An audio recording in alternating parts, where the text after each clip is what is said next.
And as you know, the client, the person who actually commissioned the project, was Steve Jobs before he died.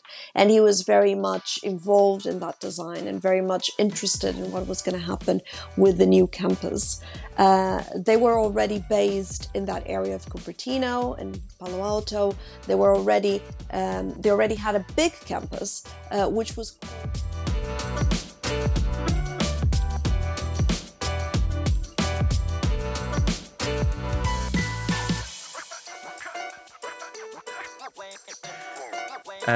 Right. So, Deborah, thank you very much for attempting to participate in our podcast today.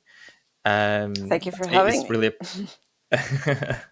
it's definitely a pleasure, and to have you to share your background, your stories, and your experience as an architect. So, further ado, if you just want to introduce just a quick, short introduction of yourself, and then we start from there. Sure, absolutely. My name is Deborah Benros. I am originally Portuguese, born and raised. I have been living in the UK for 15 years now. I studied all of my undergrad and some of my postgrad in Portugal, in University of Lisbon.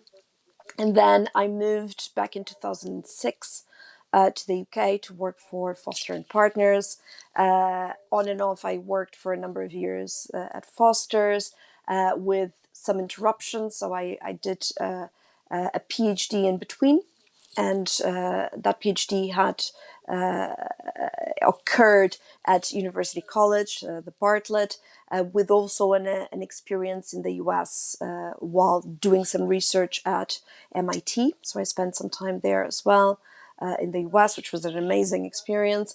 And then when I finished my PhD, I returned to practice again, worked again for Foster and Partners, worked for other offices, and obviously have a bit of experience in teaching as well, and it's what I'm currently doing.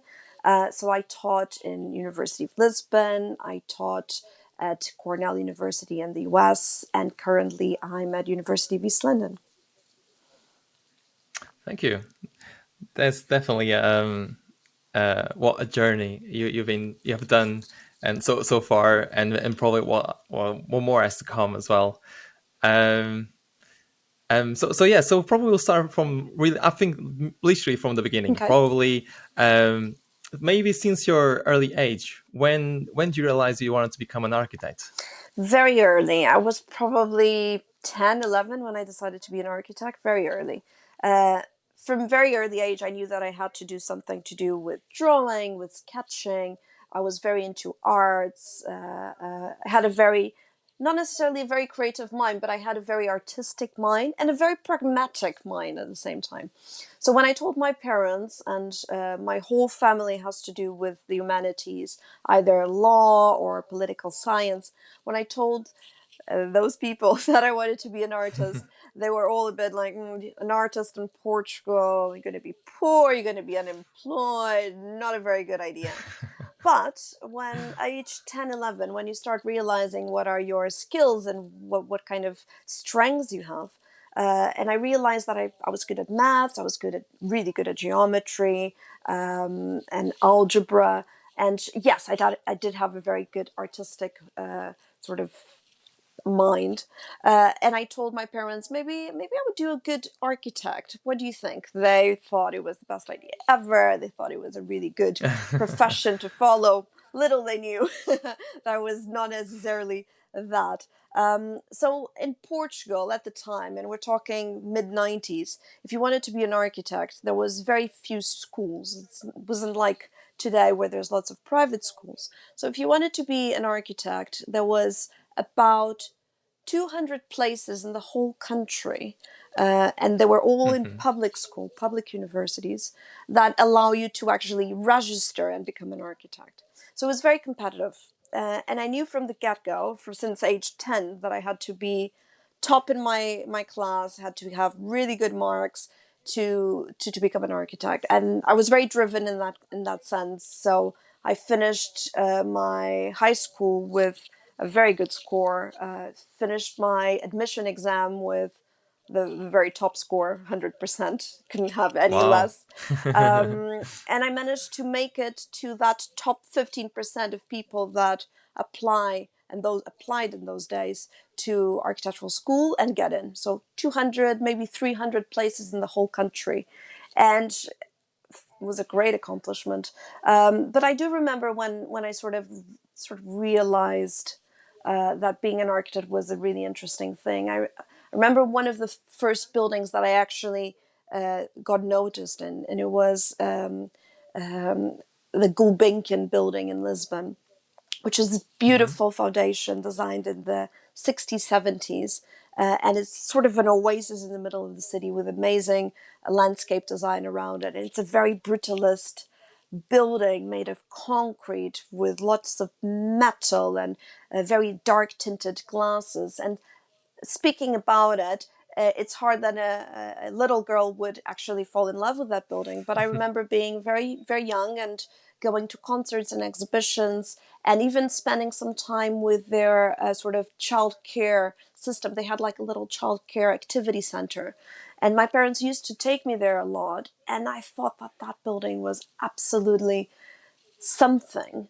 Uh, Hmm. and I completely fell in love with that architecture, with that building. And I thought maybe one day I can build something like this. So yeah, those were my very first recollections of what being an architect is and how I decided to be one. Oh, that's very interesting. As you mentioned in terms of like that was about mid of 90s Yes. when you started to study architecture. Um, so in terms of like Portuguese architectural universities or courses, do you have a lot as a reference these two main Portuguese architects, especially Cisa Vieira Mm-hmm. and Sotomora? Because when you were describing that type of architecture, I think it's quite probably for that time as well Mm-hmm. a characteristic of Portuguese architecture where you have well, Cisa Yes. Vieira architecture is pretty much concrete, like something like really robust, like the mass of the building, Yes. etc. Um, no, that's very interesting. And did you, when, for example, during the studies, Mm-hmm. did you have any inspiration or any goal that was driving you to study architecture and go through that course as well? So something Yes. that you wanted to like one day I want to be this person or I want to achieve this, Interesting. Yeah. and then and probably later on we can compare what's your goals now compared to Oh, what was interesting. back Very then. interesting question. Well, I was very aware of Cisa Vieira and Sotsmora Hmm. and the Porto School. And I remember making the decision, would I be interested in going to a place like Porto where you're surrounded by these amazing teachers? And at the time, he was still teaching. Or would I be comfortable in Lisbon? And what I realized was that the Porto School, it in essence a school. They all have sort of a language and they all have something that they follow, and it was pretty much sort of determined or started by Tavura and Cisa and Sotsmor and other great architects. And all of them have something in common, which is this interest by the vernacular architecture, interest by the materials, this very purist sort of Portuguese architecture. And even though I was very, I had this relationship with this type of architecture, and I could see the value, and I always enjoyed that type of architecture. I knew that I wanted to do something else. And I remember being in architectural school, and I was surrounded by great architects as well in Lisbon. I had some classes with Manel Mateus. I had classes with Pardal Monteiro, with great architects as well. But it was very clear to me that I had a sort of a different route from the sort of the purist, rational architecture that is done in Porto School, and that sort of drove my my path in architecture. And then during Hmm. architectural school, I discovered other architects, international architects. Was very very into the high tech, the British high tech. Funny enough, Richard Rogers, Hopkins, Foster and Partners, and even though to a certain extent it was a little bit out of my reach at the time, I thought that they've broke ground and created something really special and really new, with new materials and materials that were industrial, and that was very interesting to me, and definitely sort of drove my path to a certain extent. And also during architectural school, I started by hating computers, and then I all of a sudden sort of completely fell in love with it, and to a certain extent even was forced to sort of work with them in the beginning, and then really realize the strength and the amazing tools that they can be. And I discovered things like shape grammars and parametric design, rule-based systems, things that are really part of my research to this day, and things that I continued Hmm. pursuing outside of Portugal, and particularly here in the UK and in the US. Okay.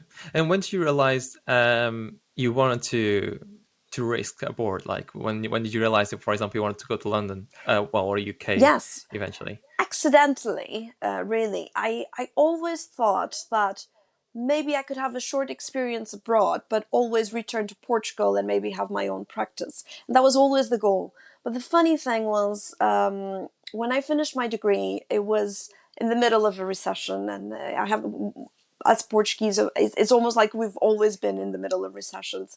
And it was very difficult for architects to have employment that was stable, that was properly paid, where you had like a proper work contract. And at the time, I was doing something that I really liked. I finished my degree in architecture, and I had finished my master's, my postgraduate master's, and I was teaching in one of the University of Lisbon schools, and I was teaching in the engineering school in Technico. And I had a very sort of informal agreement to teach, meaning I had no contract, and at any time they could kick me out. Sometimes they wouldn't pay me. So it was very, very informal. And I was in my early 20s, and I thought, oh, come on, I'm young, but I've already finished my degree, and I have some experience, and I've already worked, and I'm still living in my parents' place. This is absolutely ridiculous, and there is absolutely no way that I can find a job that would give me the economic stability to actually move out and have my own life. So I thought, you know what, I actually have to make a move, and I have to go abroad. So I started figuring out which were the best countries to do so. And even though Spanish architecture and Italian and French architecture are amazing, at the time also they were also going through recession, so it wasn't the best place to go. And then I thought, okay, maybe a place that speaks the language that I'm fluent on. So maybe the US or the UK. The US I did try, but was post 9/11. So also work visas were a commodity that not everybody could afford to have. So I didn't manage to do it. And then I sent 10 CVs to some of the best practices in London. And I got some responses back. And Foster and Partners invited me for an interview, and it was the first interview that I attended. It went really well. I was super impressed with the facilities, with the people that were working there. Everybody was young, everybody was multinational, speaking different languages. And then they made me an offer, literally an offer that I couldn't refuse, money wise, in terms of stability, in terms of an amazing project to work on. And it was a no brainer. So 2 weeks later, I was here working. It was that fast. Wow. Yeah. No, that's interesting. What a journey. Was a fun journey. um, Yeah. so you only apply once at Foster and Partners, and then they just invite you Yes. for an interview. Wow, Yes. I think that's inspirational. in life, sometimes these amazing opportunities occur, and they do occur.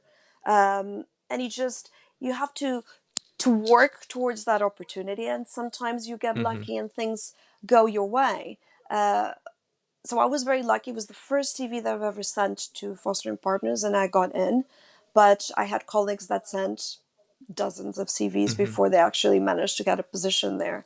And likewise, there's offices, for instance, I've tried many times for other offices like Richard Rogers, which was super inspirational architect as well, and unfortunately is not living anymore.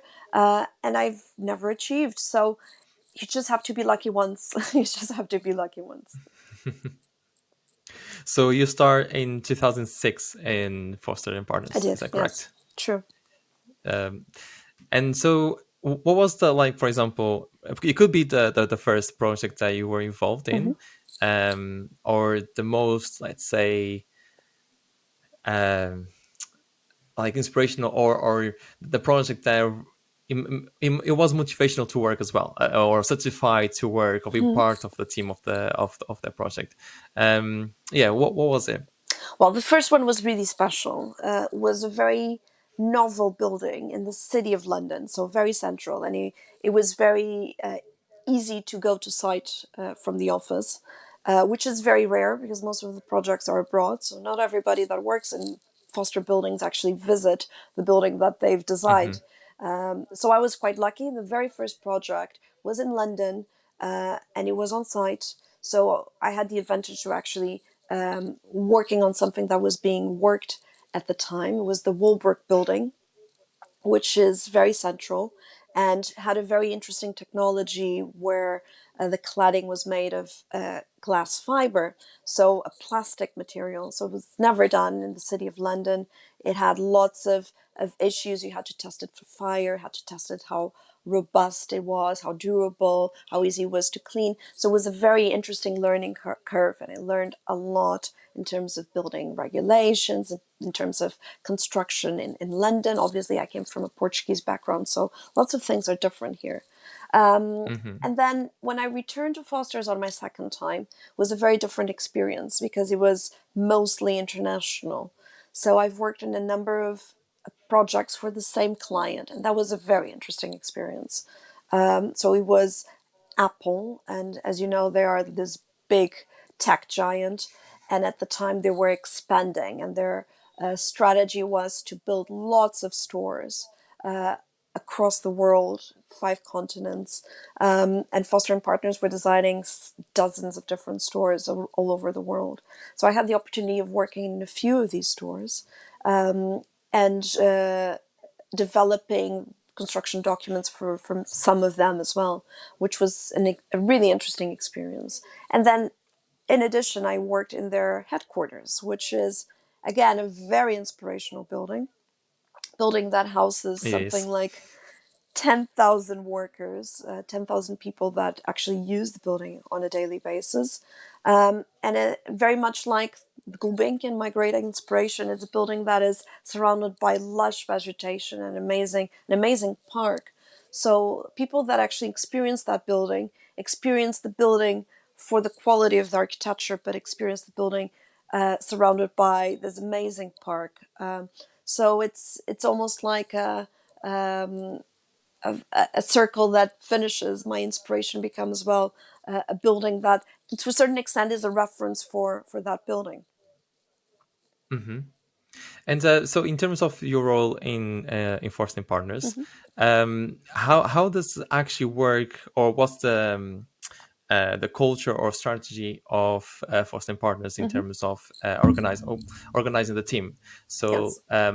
let's say, what do you specify, like, to do, like, for example, the facade of the buildings, or specific in terms of any areas of the, the design, or of actually the planning of them? So yeah. In a um, big office like Foster and Partners, the size of the team and the roles that each team member have varies a little bit in accordance with the projects as well. So a small project like an Apple store might have three, four, five people working on it, five team members on the design team. A big project like the Apple campus at some point had something like 60 architects working on it full time. So 20 on site, 40 here in the headquarters. wow. So it as a small project, your role is a more typical architect role where you're in charge of a little bit of everything, and you're a bit like a project architect where you go on site and you talk with the consultants and you manage on a day-to-day basis what happens with the project, and you might work a bit on the cladding, a bit on the interiors, a bit on coordination with the mechanical services, etc. So you have more hands-on approach kind of role. In a project like the Apple campus, you're subdivided into teams, and the teams can be something like person that deals with structure, a person that, or a couple of people or more that deal with the cladding, others that deal with the fit out and the interiors, and others that deal with specific areas that are very complex, like the restaurant or the main offices or the parking, etc. My role specifically on the Apple campus was to a certain extent the cladding, and also I've worked on the restaurant team for a while as well, and on what they call the ancillary buildings, which are site buildings that are not necessarily in the main office, but they are related to. So yeah, it varied a bit throughout the years that I've worked on that project. Oh, very interesting. And touching a bit more about the Apple design, what was the inspirational, or was any, let's say, because I believe the first sketches or the first concept, Mm-hmm. you was it already the circle design, or No, no. right? Just yeah, just tell me a little bit more about like what was the idea, what was the inspiration to get to this design? Yeah. I joined the project when we were already past concept design. So I wasn't there in the very beginning, but I did read lots of literature and lots of and talked lots with lots of team members that were there since the beginning, and it was quite an interesting cooperation between client and an architect. And as you Hmm. know, the client, the person who actually commissioned the project, was Steve Jobs before he died. And he was very much involved in that design and very much interested in what was going to happen with the new campus. They were already based in that area of Cupertino and Palo Alto. They already had a big campus, which was called the Infinite Loop. And obviously, Steve Jobs was very interested in mathematics and very interested in technology, very interested in figures like Alan Turing and people that really started computation and started that sort of area of technology. So the idea of an infinite loop is the idea of this mathematical figure that is never ending and doesn't have a beginning, it doesn't have an end. So they wanted something for the new campus, and I think Norman Foster was very much involved in the sketching of the main idea for the new building. In this perpetuating idea of the infinite loop. So the original campus was called the Infinite Loop, and it wasn't an infinite loop in terms of architecture. So they Hmm. wanted to create this infinite loop, a place where people can work. They can. There's a bit of leisure and a little bit of distraction and a little bit of sport and all sorts of other activities that occur apart from working. And it was a place where there's no hierarchy that can be seen in the building. Like there's no like leadership on top and everybody else in the bottom or in the basement. They wanted a building that was this idea of an infinite loop, of a very democratic building. Everybody has views, everybody has natural ventilation, everybody has an interesting daylight aspect, everybody has a bit of the good stuff that is available for that building. And it comes from that idea. And from the sketches I saw, there were many different sketches of how to interpret this infinite loop, how to interpret this idea of never-ending structure or structure that doesn't have a beginning or end. And I know that, for instance, they try to do the eight infinite loop kind of design. They try to do other ideas of ovals and other elements that also don't have this principle of beginning and end. But from all of that sketching, the idea of a circle is something that is, again, doesn't have a beginning, doesn't have an end, doesn't have necessarily a hierarchy. There's not a more important place in a circle. There's not a point that you can say this is the neuralgic point of the circle. So everybody has views outdoors, everybody has daylight, everybody has ventilation. And I think that was really the principle of this very democratic building for everybody. And Okay. it's not a loop, it's a loop, definitely. It's Yeah. infinite, but it's not necessarily this very formalistic idea of designing the mathematical figure. Okay. And just a little bit more about the project. I know that a lot of people, I think they've questioned in terms of the emissions or how sustainable is the building. But Hmm. especially now, Apple is trying to reduce as much carbon emissions or with their products, with their packaging. Yes. And I've seen like people comparing the sustainability of their products compared to how sustainable is the building. So Yes. so in terms of the building itself, what features could you tell they were thought carefully for the sustainable building, and the way that they can provide for the environmental Yeah. itself? As you might know, the project was confidential and all of us had to sign a non-disclosure agreement. But all that I'm going to mention is has been published, so can be Hmm. talked freely. So Apple is very much engaged in conceiving products and also having buildings that are very much sustainable and very much uh, uh, careful with the environment, careful with the site that they've been placed.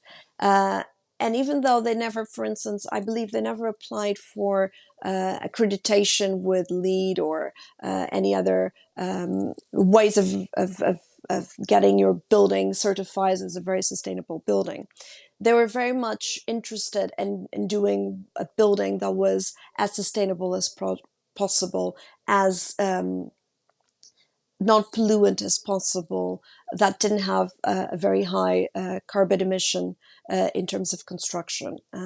So what I can say is that a lot of the materials were sourced locally, meaning, for instance, the cladding contractor actually built a facility to actually manufacture glass in that scale close to the place where the building was being built. Most of all of the structure was prefab and was also manufactured in California. So all of the concrete frame was actually prefab and carried for a very short distance to the site. Um, Lots of interesting technologies were developed in terms of making this building far more sustainable. For instance, the whole of the extent of the roof, and it's a huge building, as you know. You could fit. I think the internal radius is about 700 meters, so you Hmm. can fit a lot inside the building. But the whole extent of the roof is covered with photovoltaic. There's a very small need for the building to actually have artificial lighting during the day, because obviously there's dual aspect all around the building, and there's basically glazing floor to ceiling that allows daylight to come in and actually allow people to have a very comfortable sort of workplace. And even though there's a lot of daylight, there was this very interesting projecting blades that allow for shading. So there's constant shading.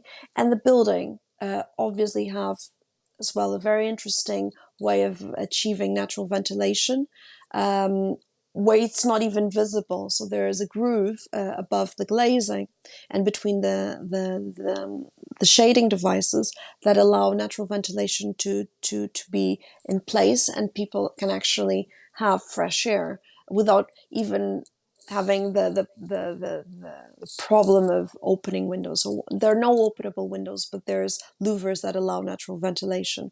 And then there's all sorts of interesting things that we tested at Apple. For instance, there is very little parking, but the parking that was placed in the building, there's a very high percentage of electric docks where you can dock in your electric vehicle.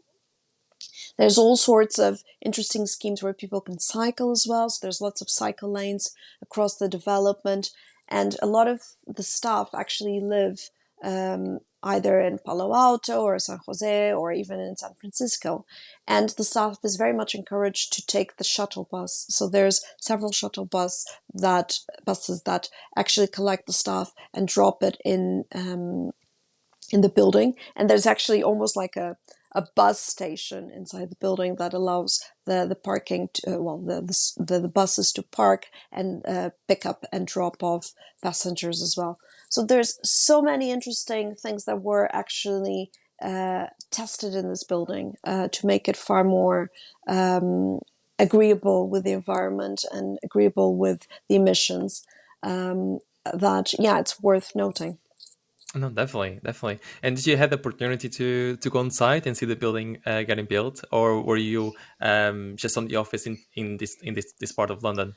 I was given the opportunity at the time to actually join the site team and live for a few years in the US, but family constraints didn't allow me to do that. So I was part of the main team, which is the headquarters team, which were constantly based in the UK and based in London. At times when the UK team had to go to site meetings or carry models or whatever, that opportunity was facilitated as well. But I was part of the core team in London, not on site, Mm-hmm. unfortunately. So the people who were on site were there every single day, 24 hours. The Wow. people in London only had opportunities to go whenever was required. Mm-hmm. And in a big project like this one, how Mm-hmm. many revisions did this project have for for the plans? Well, We're talking for like thousands, maybe. I have no idea. I know that revisions with the client, they were biweekly, so Yeah. biweekly proper revisions of all sectors or all types or all of the different teams and all of the different packages were reviewed by the client. And when I say the client, the big bosses of Apple reviewed biweekly.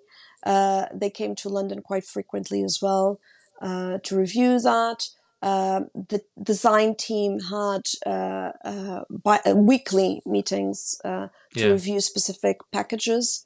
Uh, and internally as well, there were several reviews with partners, with construction review group. With there's proper stages of quality control Mhm. in big offices, so you go through lots of different groups within the office to actually review same packages with different eyes. So I don't know, hundreds of reviews over tons of years. So the project started probably 2009, 2010.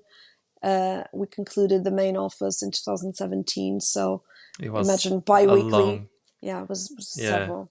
So many models made, so many drawings. The packages of drawings were so big that it was impossible to actually open some PDFs that were so voluminous. At some point, we have to actually split the server as well between San Francisco team and our team, so we can actually access the drawings. So it was very onerous. Yeah. So and well, apart from like this project, you involve also other projects from Apple and well, and the different other projects for different clients. Yes. And you were at this point, let's say, 10 years in Foster's, Uh, working for them. I think altogether was almost 9 years, with an interruption, which was the time that I left to do my PhD. Hmm. Yeah. And what was the thoughts in terms of the PhD itself? So, um, for example, what came the decision of to do it or like the motivation? Yes. The- Um, well, when before I came to the UK, I started teaching a bit in University of Lisbon, and I discovered very soon that it was something that I was very passionate about. And there's pretty much two ways of going into teaching. One is through practice, and you do a lot of practice work. And then, after building a significant portfolio, you can apply for teaching positions. Another way is the academic route, which is you go in back to university and you develop very solid research. And with that research, you become a proper academic, and then you can apply for teaching positions. So even though I was working in a solid portfolio as an architect, I always thought that the academic route was very much up to my lane. I was also quite academic in university, and I was quite a good student, and I really liked research and studying. So I thought it's actually a great opportunity to do something like that. So my original plan was always come to London, work for a few years, and then apply for a PhD. And that was the plan, and that's exactly what I did. So when I started looking for universities, it was very clear in the first time. around that University College was a great place. Was ranked top 3 in the world of architectural schools, the Bartlett. So I applied. Was very lucky to get a place there. Was lucky to get some funding as well to do my PhD, and I also was quite bold. So I proposed to do some research time at MIT, which again another one of the top 3 universities at the time for architecture, and got approval from MIT to do so.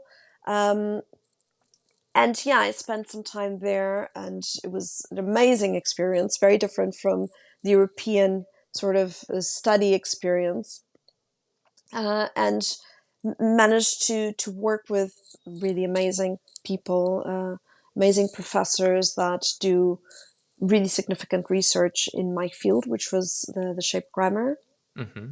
not necessarily the field of University College. So University College is very much known for a lot of parametric design, a lot of uh, designing computation. They have this very famous group, the Space Syntax, that do a lot of work with social aspects of society and how people behave in spaces.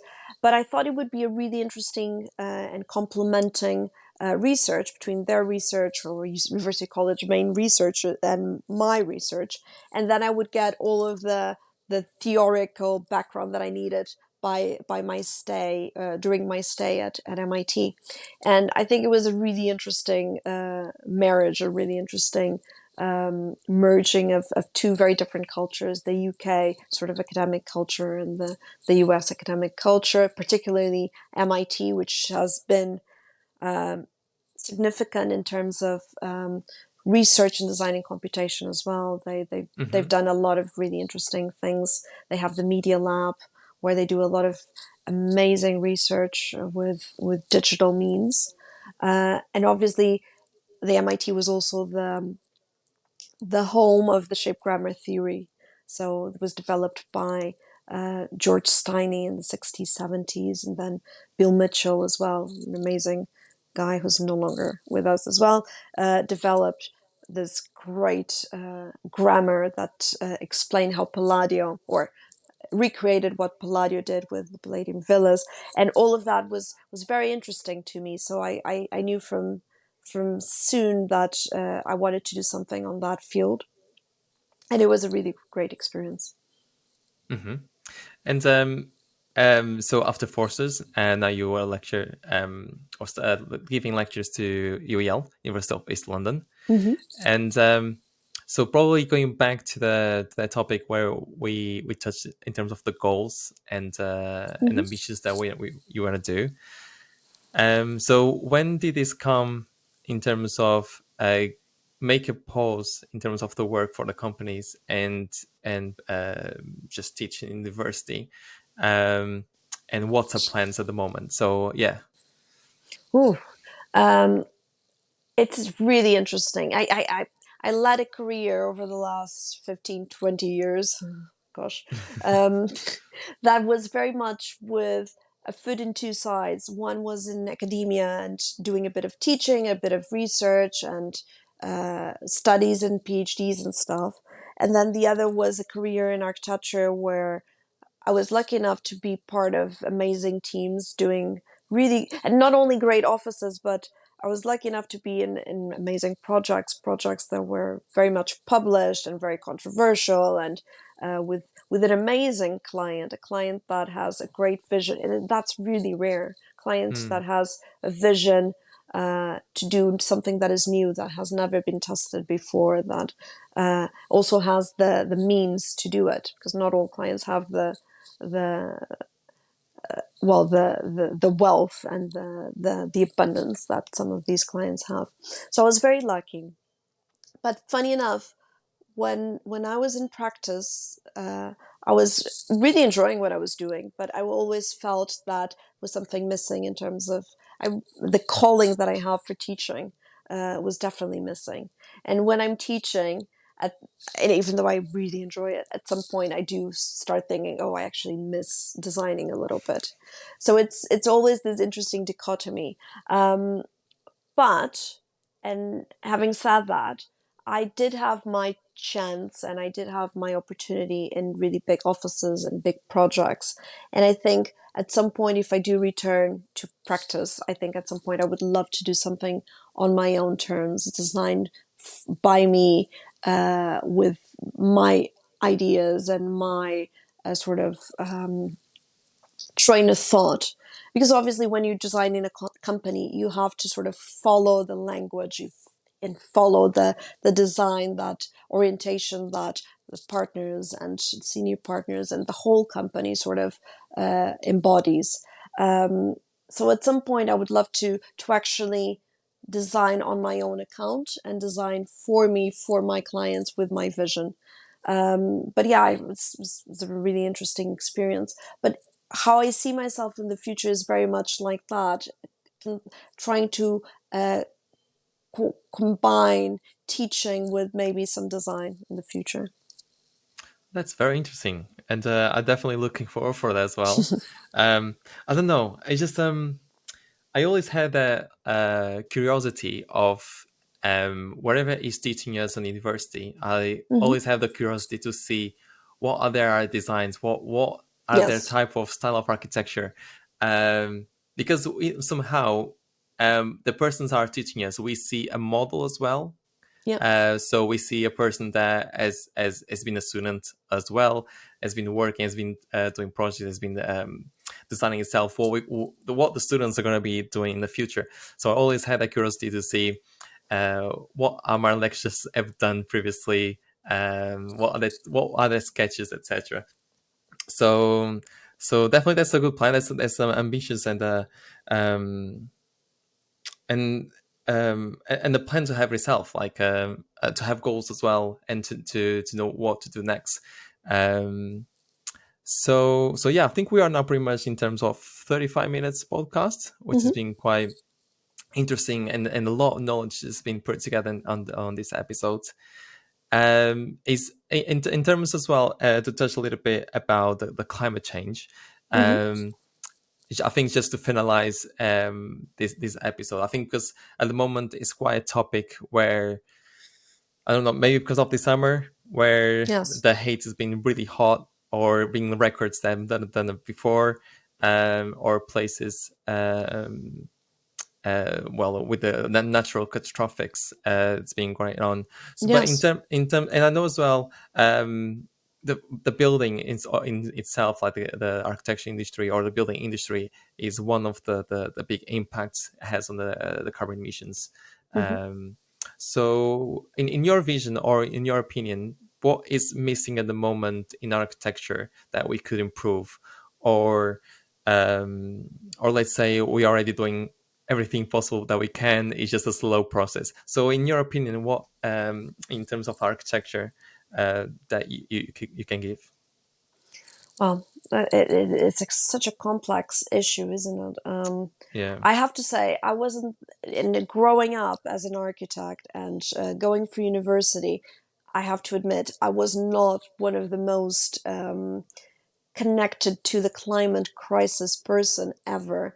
It was never something that took my sleep away or concerned me a lot. I think I first got exposed to these themes when I actually started working at Foster's, because and even though it's not a company that uses very sustainable materials all the time, there is a very interesting focus of how can we do better, how can we make buildings that are healthier for the occupants, more sustainable, with less carbon emissions, with less embodied carbon. So those conversations are really started when I started my career here as an architect. And throughout the last decade, I think things really changed for the worse, and we can all feel that the climate in London is not what it was 15 years ago, and I can attest that. Hmm. Uh, I don't remember an August where it didn't rain, and now we had probably the driest August in the whole, uh, I don't know, decades. I've never seen anything like flying over London and seeing places like the Hyde Park that can be seen from the sky. It's completely yellow. There's no Hmm. green. And that is extremely scary. To give you another example, it's the first time that I spent holidays, and I normally go to Portugal. We rented a house, and it was the very first time that I was actually immersed in a forest fire. We had to evacuate the house that we rented. So Wow. it was such a dramatic year. I think this year was a very dramatic year and really makes you wonder what's happening. And it's real. And people that are deniers of the climate crisis and climate change, I think after a year like we had, especially here in Europe, I think they can't deny that there's something drastic happening. And I think I never thought that, for instance, the car industry would change as much as has changed over the last decade. We see so many hybrids and electric cars in the road. And I think finally they got the message that things need to change. And I think the only reason why that happened was because people started becoming concerned and realized that the emissions from the car industry were so big that they had to do something. So I think the change came from a little bit from the consumer point of view. They realized that it was time to do something and time to be more sustainable and time to actually drive something that wasn't as pollutant as the normal cars with the normal emissions. So I think with regards to architecture, I think most architects are aware that a lot needs to be changed in the construction industry. And I think universities like UEL are very much aware that students have to be trained and have to be indoctrinated to actually be concerned with that. And I think all of your generation is far more prepared than I was. Hmm. And you're going into the industry probably even years ahead of what you're going to find in the industry because the industry hasn't changed yet. Um, Most people still build a lot with concrete, especially big, complex buildings. Most people still use a lot of steel. So all of these materials and technologies are still the ones that are the mainstream. But I think, and the reason why it hasn't changed is because clients also are more confident and more secure with a steel or a concrete building for many reasons, for stability, for durability, for fire reasons, for code compliance, for even costs.